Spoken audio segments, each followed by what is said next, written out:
तो नमस्कार प्रणाम स्वागत पर हुआ सबके राइटर आशिक अभिषेक के चैनल पर। और सब बताइए आप सब कैसन बानी। उम्मीद करते रहुआ सब भी बढ़िया होखब, अच्छा होखब। तो रहुआ सब खातिर लेके आ गए बनी बिल्कुल ज़बरदस्त, बिल्कुल दर्दनाक, बिल्कुल ब्लास्ट, बिल्कुल खतरनाक, बिल्कुल दर्द भरा भोजपुरी कांवर भजन। उम्मीद करते रहुआ सबके बेहद पसंद आई। अगर एकरा के रहुआ बढ़िया से म्यूजिक बनवा के बढ़िया से दिल से गायकी कहतनी तो 100% बाकी गाना और मार्केट में ब्लास्ट करी।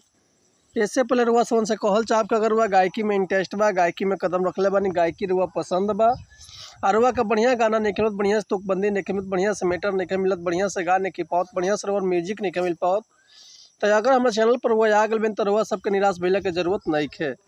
काहे से कि रुआ सब खातिर हम हर एक प्रकार के सॉन्ग लिखिले, हिंदी होके चाहे भोजपुरी होके, चाहे रुआ कोनो भी ट्रैक पर भोजपुरी गाना लिखवा सकिले। ऑर्केस्ट्रा संग, लव संग, बेवफाई संग, पूर्वी, निर्गुण, भजन, लोकगीत, लयदारी, रंगदारी, जातिवाद संग, चाहे बोल बम के गाना, चाहे विवाह गीत, चाहे विवाह विदाई गीत, कोनो भी प्रकार के रुआ गाना लिखवा सकिले, वो बिल्कुल उसी चार्ज पर।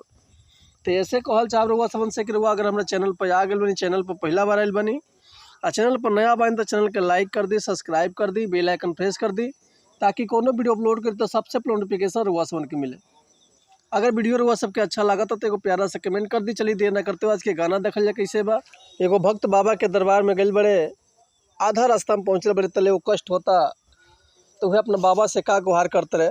देखिए कैसे गाना बा कि पहुआ पिराता चललो न जाता, कि पहुआ पिराता चललो न जाता, दुख देहिया में दरसता, एहे बाबा रवा देहि दर्शनवा, लोर नयनवा से बरसता, एहे बाबा रवा देहि दर्शनवा, लोर नयनवा से बरसता, बन के कंवरिया चल के डगरिया, आई देव घर मन हर्षता, एहे बाबा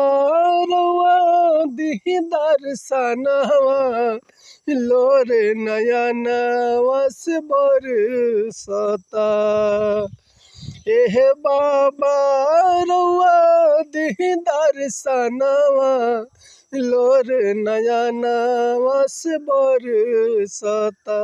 तो उम्मीद करतनी मैटर हुआ सबके बेहद पसंद आयल हुई। अगर ये गाना के रुआ फुल लिखवाल चाहतनी तो डिस्क्रिप्शन में हमारा कॉन्टैक्ट नंबर बा, व्हाट्सअप नंबर बा, कॉल कर सकले, व्हाट्सअप कर सकले, रुआ के बिल्कुल उसी चार्ज पर फुल गाना मिल जाए। एक और बात रुआ सबसे कहल चाह कि अगर हमारे गाँव में कोनो मिस्टेक भइल होखत भैया क्षमा चाहतनी। ऐसे कि हम गायक ना है भैया, रुआ समझ के खाली बता सकिले, समझा सकिले। ई रुआ ऊपर डिपेंड करते रुआ जितना बढ़िया से गायकी करब उतना बढ़िया से गाना और मार्केट में ब्लास्ट करी। तो चलिए देर ना करते हुए मिलते हैं नेक्स्ट वीडियो में कुछ नया गाना, कुछ नया धुन, कुछ नया कंपोजिशन लेके। तब तक के लिए रुआ सबसे अनुमति चाहतनी। अगर वह कोनो भी तरह के म्यूजिक भी बनवाल चाहते तो बेहिचक कॉल या व्हाट्सअप कर सकते नहीं।